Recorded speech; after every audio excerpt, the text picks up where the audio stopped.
Hello students, in this class we will know about network architecture. ये आपके chapter का computer network का last topic है. So let's start. Network architecture is an overall design of a computer network that describes how a computer network configured and what strategies are being used.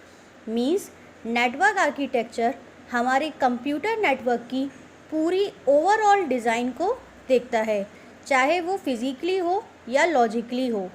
पूरी design को देखता है computer network की. वो ये describe करता है कि कंप्यूटर नेटवर्क में हमारे जो भी हार्डवेयर, सॉफ्टवेयर या जो भी एनी रिसोर्सेज हमारी लगी हुई हैं वो कैसे ऑर्गेनाइज्ड हैं, किस स्ट्रेटजी में वो यूज़ की जा रही हैं, इन सब को कौन देखता है? Network architecture. There are two types of network architecture. First one is client-server network. First point, a client-server network is designed for end users called clients to access resources such as files, songs, video collections or some other service from a central computer called a server. Client क्या होता है? Client आपका computer हो सकता है. जैसे कि हम यदि अपने सिस्टम से किसी भी सर्विस की रिक्वेस्ट कर रहे हैं, मतलब किसी भी रिसोर्स की हम रिक्वेस्ट कर रहे हैं. अब रिसोर्स में आपका कुछ भी आ सकता है. फाइल्स आ सकती हैं, सॉन्ग्स आ सकते हैं, वीडियो कलेक्शन आ सकते हैं या और भी सर्विसेज आ सकती हैं. यदि क्लाइंट इनकी रिक्वेस्ट करता है तो वो किन से करता है? सर्वर से. Means central computer. Central computer इसको इसलिए कहा गया है क्योंकि ये सबको सर्विस प्रोवाइड कर रहा है. जितने भी सिस्टम इससे कनेक्टेड हैं, सेंट्रल कंप्यूटर इन सबको सर्विसेज प्रोवाइड करेगा.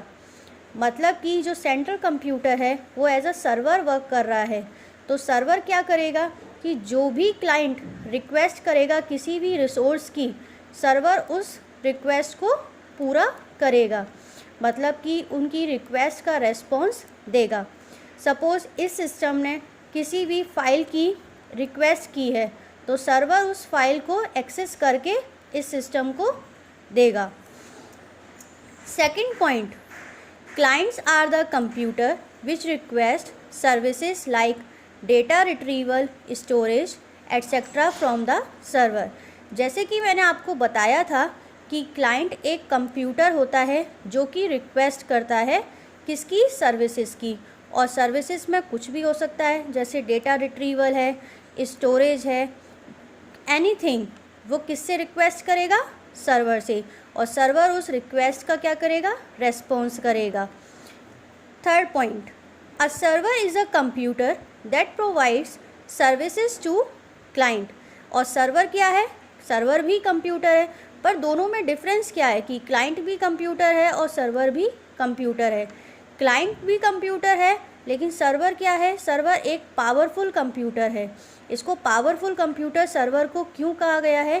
क्योंकि सर्वर जो है वो पावरफुल इसलिए होगा क्योंकि उसे इतने सारे सिस्टम्स को सर्विसेज प्रोवाइड करनी है. तो सर्वर को तो पावरफुल होना ही है क्योंकि वो उसे इतने सारे सिस्टम्स को सर्विस प्रोवाइड करनी है. A server is a computer that provides services to client and control access to hardware, software and other resources. Server एक कंप्यूटर है जो कि सर्विसेज प्रोवाइड करता है किसको? क्लाइंट को. और हार्डवेयर भी कंट्रोल करता है, चाहे वो सॉफ्टवेयर हो या फिर कोई और भी रिसोर्सेस हो. इन सब टाइप की सर्विसेज प्रोवाइड करता है सर्वर किसको? क्लाइंट को. जैसे कि फॉर एग्ज़ाम्पल मैं अपनी वीडियो यूट्यूब सर्वर पे डालती हूँ. ठीक है, मैंने अपनी वीडियोस यूट्यूब सर्वर पर डाल दी. अब आपको मेरी वीडियोस देखनी है तो आप मेरी वीडियोस की रिक्वेस्ट किससे करोगे? यूट्यूब सर्वर से. और यूट्यूब सर्वर ने मेरी वीडियोस को आपको देगा. क्यों? क्योंकि मैंने यूट्यूब सर्वर पर वीडियोस डाली हैं. अब आप जो भी डिवाइस यूज़ कर रहे हैं, सपोज़ वो आपका मोबाइल हो सकता है या सिस्टम हो सकता है, मीन्स कंप्यूटर, तो आप जो भी कंप्यूटर यूज़ कर रहे हैं या जो भी डिवाइस यूज़ कर रहे हैं आप मेरी वीडियो को एक्सेस करने के लिए, तो आप क्या हुए? क्लाइंट। और आपने रिक्वेस्ट की किससे? यूट्यूब सर्वर से। किस चीज़ के लिए? मेरी वीडियोस के लिए। तो यूट्यूब सर्वर ने मेरी वीडियोस फाइंड आउट करके आपको दी। इस तरीके से क्लाइंट सर्वर वर्क करता है। क्लाइंट रिक्वेस्ट करता है, सर्वर रेस्पॉन्स करता है। Now second point, peer to peer network. Peer to peer network is also called P2P network. अब P2P नेटवर्क क्यों कहा जाता है इसे? In peer to peer network there is no central server. जो मेन डिफरेंस है क्लाइंट सर्वर नेटवर्क से peer to peer network का, वो यही मेन डिफरेंस है कि पीयर टू पीयर नेटवर्क में कोई भी सेंट्रल सर्वर नहीं होता। Each computer can act as a server as well as client. यहाँ पर हर एक कंप्यूटर एज अ सर्वर और एज अ क्लाइंट एक्ट करेगा। कैसे? मतलब कि यहाँ पर कोई भी सेंट्रल कंप्यूटर तो नहीं है जिससे हम सर्विस की रिक्वेस्ट कर रहे हैं वो प्रोवाइड करे।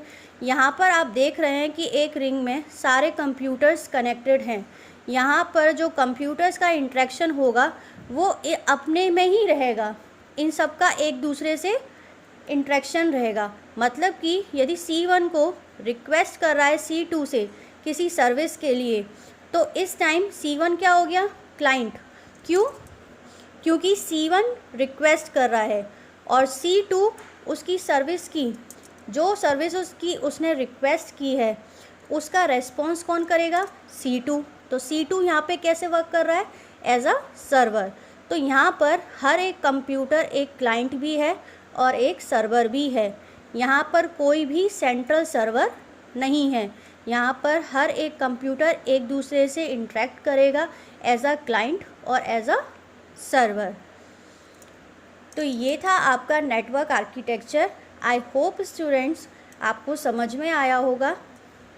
Thank you.